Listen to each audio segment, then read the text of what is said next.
Estamos reflexionando sobre el libro de Apocalipsis, las 7 iglesias, y ustedes saben que comenzamos con Éfeso, la primera, y el Espíritu de Dios le señala a esa iglesia que han dejado el primer amor y tienen que volver a retomarlo. Hay personas que abandonaron el entusiasmo del comienzo, es como que se desinflaron como un globo y hoy están deprimidos, desanimados, etc. Bueno, Éfeso trata de eso justamente, la primera iglesia. Luego sigue la segunda. ¿Cuál era? A ver. Esmirna. ¿Está bien? Esmirna trata del sufrimiento, la persecución, el hecho de que la gente sufra y tiene que perseverar hasta el fin. Y si persevera hasta el fin, independientemente de las circunstancias que le toquen vivir, bueno, recibirá de parte de Dios la corona de la vida. Luego viene la iglesia de Pérgamo. Pérgamo es una iglesia particular que estaba en medio de un lugar lleno de demonios, de satanistas, umbandistas, macumberos, espiritistas, curanderos. Estaba en un lugar rodeado de todo eso. Sin embargo, allí había fidelidad de un grupo que se mantenía en oración fiel. Y luego viene la iglesia de Tiatira. Muy bien, están atentos. ¿Y Tiatira cuál era la característica? Satanás no estaba afuera, sino que estaba adentro. Y estaba actuando por medio de una mujer profetisa, una mujer diabólica, demoníaca, que desvirtuaba el evangelio, corrompía el evangelio, seducía a la gente de la iglesia y los hacía caer en pecado. Y por supuesto la condenación es el mismo infierno. Pero luego nos toca hoy Sardis. Sardis es una iglesia que estaba confiada, como la misma ciudad. La ciudad de Sardis estaba en el pico de una montaña, en lo alto, bien encumbrada, y era como que se sentía tan segura diciendo, ¿quién va a subir a atacarnos? No va a poder subir. Sin embargo, Ciro el persa subió y la conquistó. Después Antíoco nuevamente la conquistó y ahí cayó por su debida confianza, y tiene otras características que vamos a mencionar ahora, porque es la peor iglesia de las que llevamos viendo que le toca esta característica. Vemos entonces distintos periodos de la historia de la iglesia, representan estas iglesias, y en este caso Sardis representa la reforma protestante.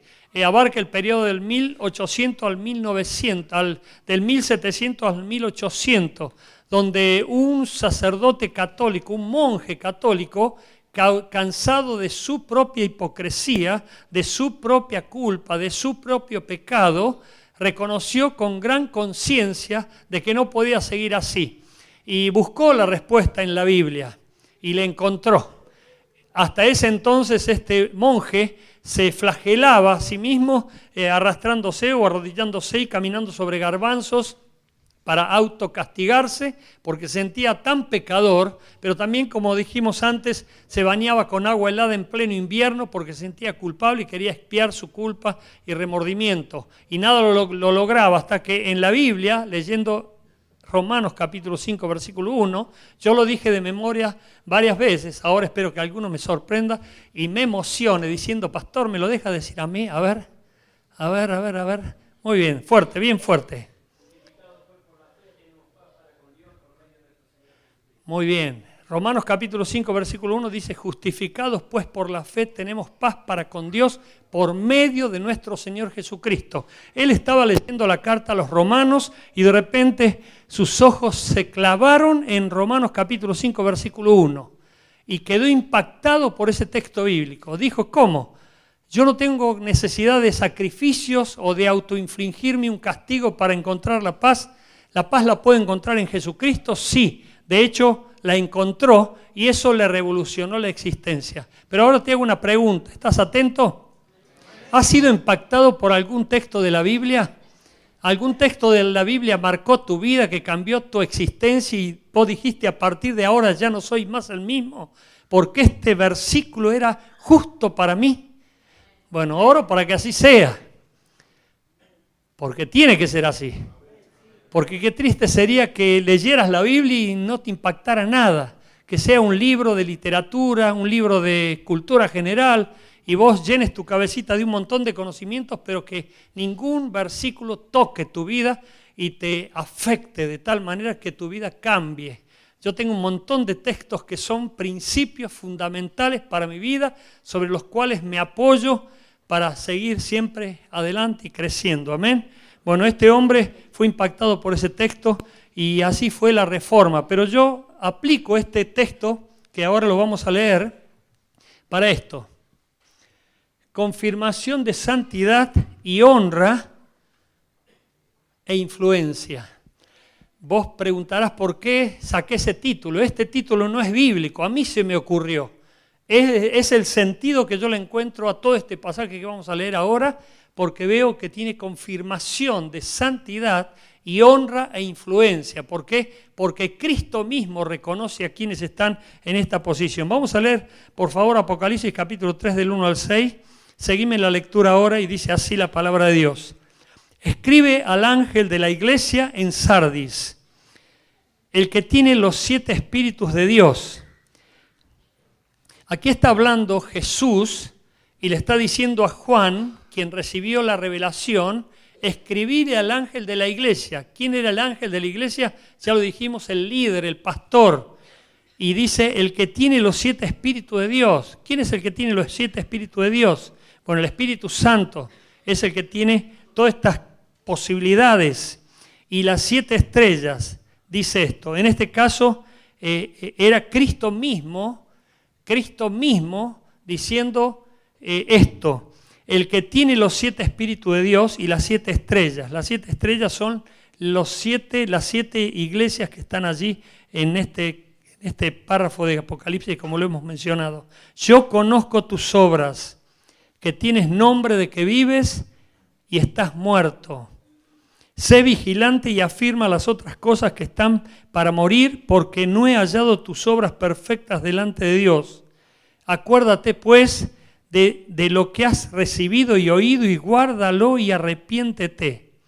Pues si no velas, vendré sobre ti como ladrón, y no sabrás a qué hora vendré sobre ti. Pero tienes unas pocas personas en Sardis que no han manchado sus vestiduras, y andarán conmigo en vestiduras blancas, porque son dignas. El que venciere será vestido de vestiduras blancas, y no borraré su nombre del libro de la vida, y confesaré su nombre delante de mi Padre y delante de sus ángeles. El que tiene oído, oiga lo que el Espíritu dice a las iglesias. Aquí encontramos este mensaje específico dado a la iglesia en Sardis. Pero aquí vamos a ver entonces el texto. Fíjense, Apocalipsis 3.1 dice, escribe al ángel de la iglesia en Sardis, el que tiene los 7 espíritus de Dios y las 7 estrellas. Estos espíritus tienen que ver con el mismo Espíritu Santo. En Isaías capítulo 11, versículo 2, se mencionan estos 7 espíritus. El espíritu de Jehová, el espíritu de sabiduría, el espíritu de inteligencia, el espíritu de consejo y de poder, y el espíritu de conocimiento y de temor de Jehová. Son los 7 espíritus que afectan la vida del ser humano por la gracia y la obra del Espíritu Santo. O sea, cuando el Espíritu Santo está en nosotros, puede activar estos poderes de sabiduría, de inteligencia, de conocimiento, de poder y de temor a Dios. Esta es la garantía para que nosotros actuemos plenamente para hacer la voluntad de Dios. Si vos ves una persona que se equivoca frecuentemente, que vive en derrota, que vive en fracaso, que sufre y que se equivoca y que siempre anda a los tumbos, bueno, obviamente el Espíritu Santo no está actuando en ella por más que venga a la iglesia. Hay gente que a veces pasan años hasta descubrir esta poderosa bendición que es la misma persona del Espíritu Santo. En Hechos capítulo 1, versículo 8 dice, y recibiréis poder cuando venga el Espíritu Santo sobre vosotros. Por eso si hay una persona sufriendo debilidad, depresión, decaimiento, es obvio que el Espíritu Santo no está activo en esa persona. Puede estar, pero está dormidito o bien relegado, no lo toman en cuenta. Pero cuando está tomado en cuenta, reconocido en plenitud, en santidad, esa persona se siente victoriosa, con entusiasmo y de bendición. Amén. Pero al mismo tiempo quiero aclarar esto porque hace falta consejo, necesitamos consejo. No podemos cortarnos solos ni creer que nosotros ya tenemos todo el conocimiento, necesitamos el consejo Y quiero decir esto, principalmente del cónyuge. Dios no te puso a tu cónyuge, sea hombre o mujer, en el sentido de que seas una persona casada, para que sea un florero. En tu esposa o en tu esposo hay un ministerio también. Y en este caso el Espíritu Santo utiliza a tu esposa o a tu esposo de la misma manera. Y apunto más a los hombres principalmente, porque hay hombres que se cortan solos, no consultan nada, compran auto, venden casa, hacen negocios, planean y se proyectan y la esposa está mirando, no sé, no sabes, no te consultó, no te pidió permiso, no te pidió consejos, no. Bueno, eso es, desde mi punto de vista, pecado, porque Dios la puso allí por algo y vos tenés que tomarla en cuenta. Es el complemento perfecto. Hay personas que no lo hacen, no toman en cuenta, menosprecian a su cónyuge y eso no es correcto porque por algún lado se va a filtrar la maldición. Nosotros necesitamos sí o sí trabajar en equipo. Por eso también viene el caso de que algunas personas dicen, Dios me llamó a mí, pero no la llamó a ella. No, Dios nos llamó a todos. ¿Y querés saber una cosa? Presta atención, familia. Dios llamó a toda la familia para que le sirva. No llamó a tu papá, ni a tu mamá, ni a tu hermana solamente, y que son los fanáticos que van a la iglesia. Dios llamó a toda la familia. Y toda la familia tiene que estar unánime en Cristo. Por eso, desde el punto de vista hebreo, es así y esto Dios lo puso. Así que no podemos proyectarnos independientemente como diciendo, yo soy el que tengo dones, yo voy a hacer la obra de Dios y a mi familia que se quede, no me importa. Bueno, tenés que orar para que toda tu familia sea parte del proyecto divino de la redención de esta humanidad. Amén. Pero acá viene el tema del texto de Apocalipsis 3, 1 y 2. Miren lo que dice. Dice esto, aquí hay dos versículos que dicen más o menos lo mismo. Yo conozco tus obras, porque no he hallado tus obras perfectas delante de Dios. Ya dijimos en todas las veces anteriores que Dios conoce nuestras obras. Quiere decir que hacemos algo, no es que estamos de brazos cruzados. Estamos haciendo algo, pero eso algo es válido, aprobado por Dios. Acá en este caso de la iglesia de Sardis dice no. Dice tus obras no son perfectas delante de Dios. Hacemos algo pero no agrada a Dios. Hacemos algo pero no es perfecto. Hacemos algo pero no llega a colmar el anhelo de Dios. La palabra perfección en griego tiene que ver con falta de plenitud. Es decir, que hacemos algo que queda incompleto. Y no estamos refiriendo solamente a la inestabilidad que tienen algunos de empezar algo y no terminarlo. Obviamente que eso está mal, muy mal, porque el inestable es llevado por el viento y anda por allí, pero no concreta nada. Nosotros tenemos que ser personas que concretemos. Si dijimos vamos a hacer algo, lo cumplimos. Por eso si empezaste a leer mi libro, terminalo. ¿Viste que tenemos la costumbre de empezar un libro y no terminarlo? Bueno. Hay personas que no concretan nada, no cumplen nada, no completan nada. No es correcto eso, no es bueno, no le hace bien al Evangelio ni a nosotros mismos. Pero acá dice esto, tus obras no son perfectas delante de Dios. Yo me puse a pensar, ¿qué tipo de obras? Ustedes saben que hemos sido creados para buenas obras, dice Efesios capítulo 2, versículo 1 y 2. Hemos sido creados para buenas obras, las cuales fueron creadas de antemano, de que el mundo fuere mundo. O sea que hay buenas obras esperándonos para que nosotros las completemos y tengamos convicción de que esas obras glorifican a Dios, exaltan a Dios y bendicen la obra de Dios. Miren las obras que yo creo que son incompletas. Vamos a prestar atención, por favor. La primera obra son las obras como meras actividades para llenar un vacío o un calendario. Hay personas que son activas, pero lo hacen simplemente por no sentirse solas, no sentirse inútiles, como para llenar un calendario. Bueno, este día tengo una cita, tengo una actividad, pero no saben que Dios se glorifica a través de lo que hacemos. no tienen la intención de honrar a Dios a través de esa agenda, de esa actividad. Cuando yo le digo que oremos por las actividades de la iglesia, no lo digo solamente para que participemos, sino también porque a través de las actividades glorificamos a Dios. A través de las actividades bendecimos la obra de Dios. Y Dios se manifiesta a través de cada actividad. No es que las actividades son meras actividades de activistas que quieren llenar una agenda como para sentirse útiles. Nosotros lo que hacemos tiene un propósito. Nosotros no estamos entreteniéndonos ni entreteniendo a nadie. Estamos cumpliendo el propósito de Dios para la gloria de Dios. Amén. Por eso tened cuidado con lo que hagas, porque Dios registra, anota y dice, este cumplió mi obra, lo hizo completamente. Obras mediocres hechas con quejas y a desgano. Son obras que no agradan a Dios. Hay gente que hace las cosas pero con quejas. Hay gente que viene a servir y se amarga, entra a trabajar en la carne, se pelea, genera un círculo problemático a su alrededor. Gente que genera un ambiente y una atmósfera horrible con su actitud fea, pésima y hasta negativa. Esas obras quedan incompletas, no sirven a los propósitos de Dios, no honran a Dios. Obras hipócritas para ser vistos o reconocidos. Y tened cuidado, iglesia, por favor, porque Dios nos mira, Dios nos reconoce, Dios nos recompensa, Dios nos remunera. Él está siempre tomando nota en el libro de la vida, todo lo que hacemos y aún lo que no hacemos. Este día tendría que haber ido, pero prefirió otra cosa. Este día tendría que haber estado, pero tiene otros dioses que le llaman más la atención que las cosas de la iglesia.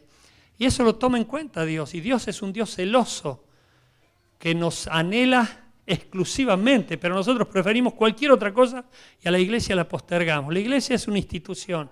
Voy cuando quiero, voy y hago lo que quiera. No es así. La iglesia la fundó Cristo y la viene a buscar Cristo. Amén. Por lo tanto, tiene que ser nuestra prioridad. Si no es tu prioridad, tal vez te encuentres como estos miembros de la iglesia en Sardis, que tuvieron una reprimenda muy seria de parte de Jesús. Obras hipócritas para ser vistos o reconocidos. Obras solamente en base a los dones del Espíritu, pero sin los frutos del Espíritu. Acá te pido atención, iglesia, principalmente vos que tenés dones, vos que tenés talentos y vos que sabés hacer las cosas. No es cuestión de que porque tengas dones vas a servir. La iglesia en Corinto tenía un montón de dones y vivían peleados, divididos, y Pablo le dice, por más dones que tengan, si no tienen el fruto del Espíritu, que es el amor, de nada vale. Son meros símbolos que retiñen. Nosotros tenemos que tener mucho cuidado porque no es lo que sabemos hacer lo que bendice la obra de Dios, sino lo que somos. Y lo que somos produce lo que hacemos. No podemos invertir el orden. No es lo que podemos hacer para Dios nosotros, sino lo que Dios puede hacer a través nuestro para manifestarse al mundo. Por eso, por más dones que tengas, por más talento, no podés decir, Dios me usa y por qué el pastor o el líder no me reconoce si Dios me sigue usando. Vos vas a seguir haciendo las cosas que sabés hacer porque tenés los dones, pero son los frutos los que legitiman tu acción, los que validan tus frutos, los que son tomados en cuenta para los galardones ante el trono de Dios y por supuesto también para el reconocimiento de la iglesia. Y por último, obras de rutina y costumbre para mantener una fachada religiosa y convencer a los que nos ven. Y tal vez este sea uno de los puntos que a lo mejor se hacen sin ninguna mala intención, pero en esta podemos caer todos nosotros, porque entramos en una rutina religiosa de cumplir cosas simplemente para convencer y mostrar que no somos inadaptados sociales y que formamos parte de un grupo, cuando en realidad las obras que estamos haciendo no glorifican a Dios porque Dios está viendo nuestro corazón. Yo conozco tus obras y el que tiene los ojos de llama de fuego nos escruta y nos ve cómo estamos en nuestro interior, en nuestro corazón. Pero ahora viene lo que peor le señala Jesús a esa iglesia. Y Dios nos libre, por favor, de esto. Mira lo que le dice Jesús. en el capítulo 3, versículo 1. Tienes nombre de que vives, pero estás muerto. Eran como un zombies. ¿Vieron los zombies? De esos que están en las películas, que se mueven, quieren agarrarte, y hay quienes sueñan que te persigue uno, y están muertos, pero parecen vivos. Escuchan ruidos, siguen, persiguen. Bueno, así lo hace la ciencia ficción. Pero así andaba esta iglesia. Eran zombies espirituales. Eran personas que se manejaban y se movían aparentemente como personas normales y vivas, pero estaban muertas. Jesús las calaba espiritualmente y les decía, están muertos, no tienen vida espiritual en sí. Van a la iglesia, cumplen una rutina, hasta levantan las manos, leen la Biblia, cantan, se saben las canciones de memoria, pero no hay vida espiritual, no hay nada en el interior. Eran como huecos. Y este es un asunto serísimo. ¿Por qué? Porque todos nosotros sin querer podemos entrar a formar parte de una cultura religiosa. Este es el peligro más grande que pueden tener nuestros hijos, que se acostumbran a venir a la iglesia. Me trajeron desde chiquito. ¿Cuánto hace que sos cristiano? Y desde la panza de mi mamá. Pero ¿cuándo tomaste la decisión por entrar a Cristo, por recibir a Cristo? No me acuerdo, no sé. Y yo soy cristiano desde que tengo uso de razón.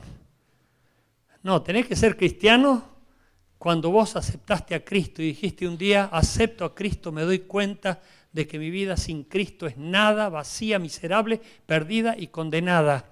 Y a partir de ese día te entregaste completamente a Él. Si no lo has hecho, oro para que lo hagas pronto, por favor, antes de que partas. Aquí viene el tema. La apariencia. Esta iglesia sufría de apariencia. Ellos aparentaban una cosa, pero Jesús los reconocía no por apariencia, sino por esencia. Alguien de aquí que está ahora aquí me dijo hace días atrás, no solo hay que ser, sino parecer. Y es cierto, pero también no solamente hay que parecer, sino ser. Nosotros tenemos que ser nuestros propios autocríticos, nuestros propios autoevaluadores. Por eso dice el apóstol, le dice a Timoteo, mira bien cómo sobreedificas. Cada uno tiene que mirar bien lo que está haciendo, porque no vaya a ser que en el día final se sorprenda y Dios le diga, ¿vos qué haces acá?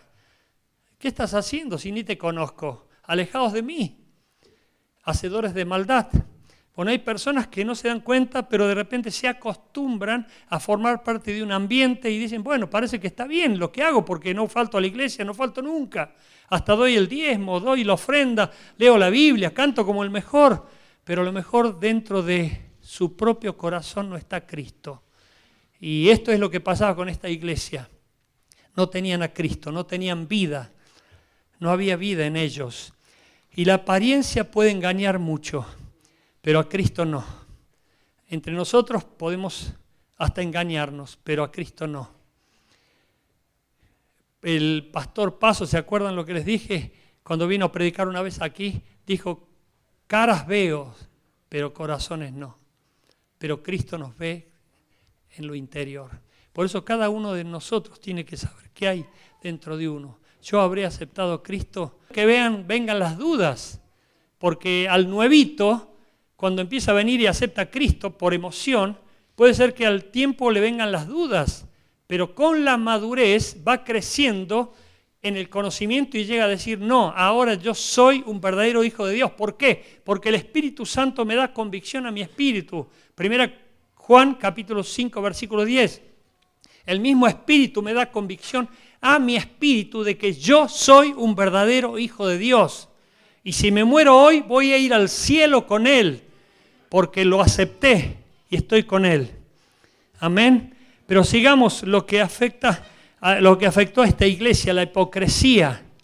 La hipocresía es tener una fachada, una apariencia, pero con especulación de conseguir algo a cambio. Y hay gente, por ejemplo, el caso más común y corriente es cuando vienen los jovencitos o viene una persona mayor por una chica o por un candidato y se hace el mejor creyente, se casa, ¡pum!, se borró de la iglesia. ¿Saben la cantidad de casos que hay así? Vienen a la iglesia y obviamente hay casos y casos excepcionales, pero los más comunes es que vienen y se casan y se separan o siguen o no vienen nunca más a la iglesia. ¿Qué se hacía? ¿Estaba fingiendo? Hay gente que finge. Hay gente que finge para pasarla bien, para pasar desapercibido, para convencer, pero hay un fin distinto al de glorificar a Dios en su interior y eso se llama hipocresía. Pero también el otro aspecto es la religiosidad. Lo vuelvo a repetir y vamos a seguir insistiendo en esto, porque tal vez es el punto más delicado que afecta a muchas iglesias. A veces decimos la religión oficial, el religioso. Jesús vino a condenar la religión hueca, la gente que vive por hábitos, rutinas, costumbres. Hay gente, mucha gente que ya tiene costumbres, ya dejó de disfrutar el primer amor, ya no busca a Dios con el deseo de encontrarlo y de conocerlo. Es como que se cree que ya lo conoció por el hecho de venir a la iglesia, por sentirse parte de la iglesia, por tener algunos conocidos. Es como que ya llegó, pero recién estamos empezando y hay muchísimo más por conocer a Dios y seguir conociéndolo y muchas cosas que ni siquiera sabemos porque cosas que ojo no vio ni oído yo están esperando a aquellos que lo aman. Amén. Y nosotros tenemos que seguir buscando a Dios y proseguir en conocerlo. Pero ¿cuáles son las recomendaciones? Las recomendaciones son los consejos de Jesús para permanecer en santidad. Por favor, no te distraigas. Pero las recomendaciones son los consejos de Jesús para permanecer en santidad. Pero ¿cuáles pueden ser? Miren lo que dice el texto de Apocalipsis capítulo 3, versículo 2. Fíjate bien cómo lo dice. Dice Apocalipsis 3, versículo 2, sé vigilante y afirma las otras cosas que están por morir o para morir. Sé vigilante. A mí me llamó mucho la atención esto. Lo mismo que no os afanéis. Son mandamientos, son imperativos. Vos no podés pasar... a vos no te puede pasar desapercibido ese mandamiento. Dios está diciendo, sé vigilante. ¿Qué te quiere decir con ser vigilante? El ser vigilante es un estado de alerta permanente y oración.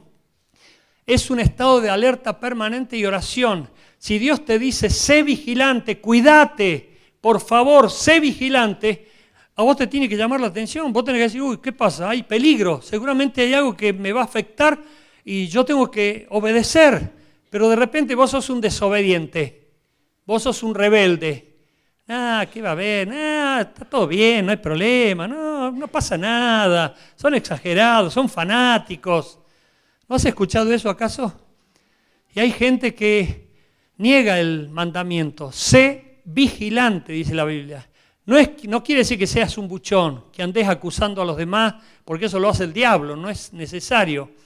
Pero sé vigilante sobre tu propia vida, porque hay alguien que te odia, hay alguien que te quiere destruir. Satanás, dice Juan capítulo 10, versículo 10, el maligno vino para robar, matar y destruir. Y hay gente que parece que no toma en cuenta ese texto y cae en pecado, pierde, sufre, vive lastimeramente, hasta podríamos decir miserablemente, porque no es vigilante, no tiene en cuenta lo que nos alerta la palabra de Dios. Fíjense los síntomas de no estar vigilando. Son 3 que quiero explicarlos, por favor tomen cuenta de esto. Los síntomas de no estar vigilando.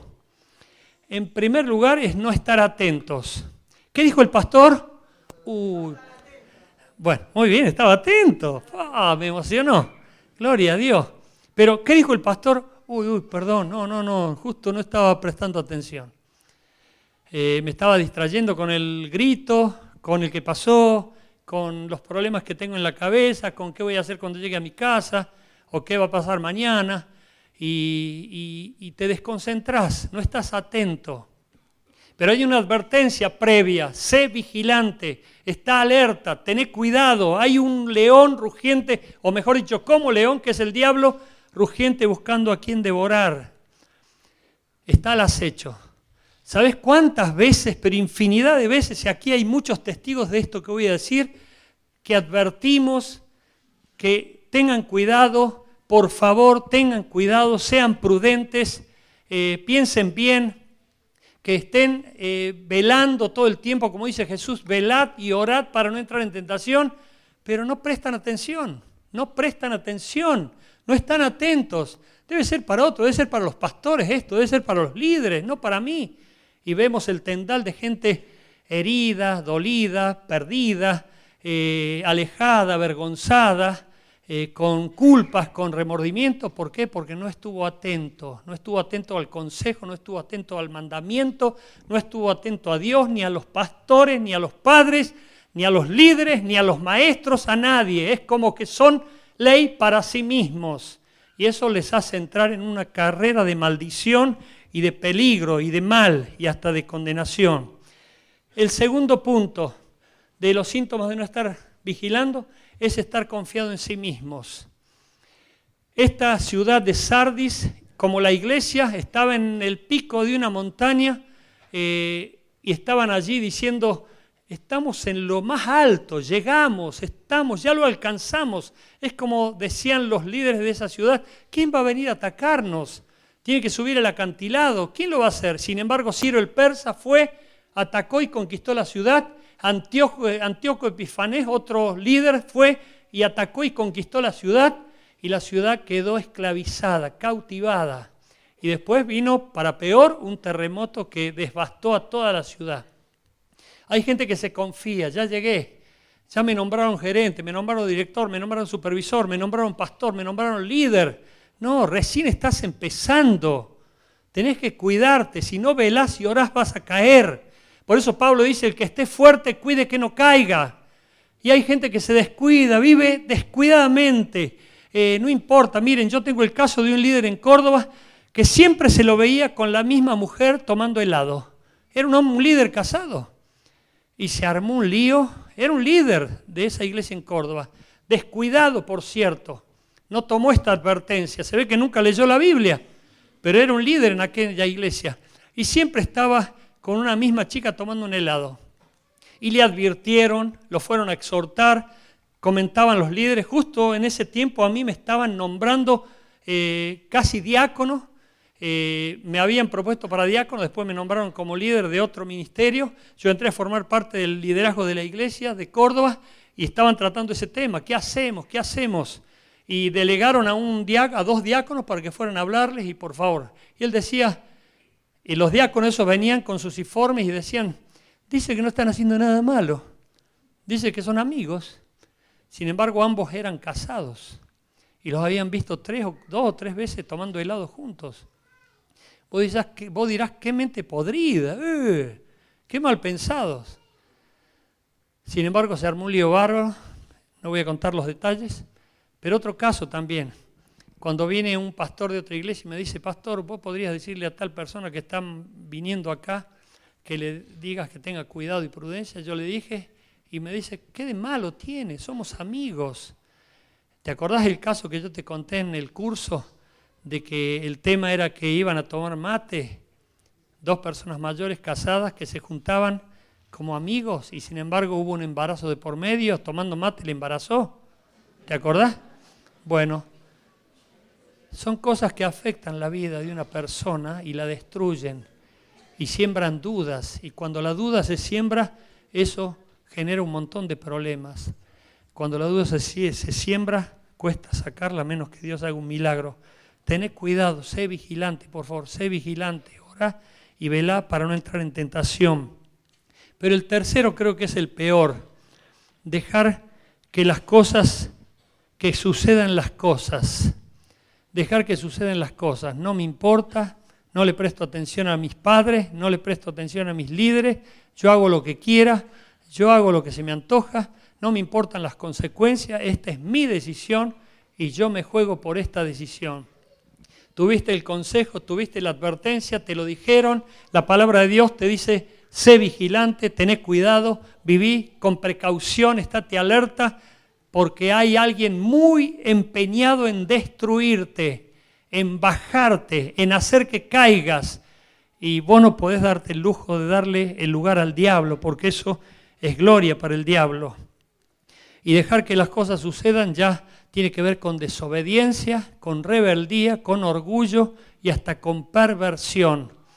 Porque vos ya te cortás solo y decís, hago lo que se me antoja y no me interesa lo que mis padres digan, no me interesan lo que los pastores digan, lo que los líderes digan, yo hago lo que quiero. Y eso obviamente te aparta de Dios, porque Dios se manifiesta a través de las autoridades. Y no hay autoridad sino de parte de Dios. Y las que están solamente por Dios han sido establecidas.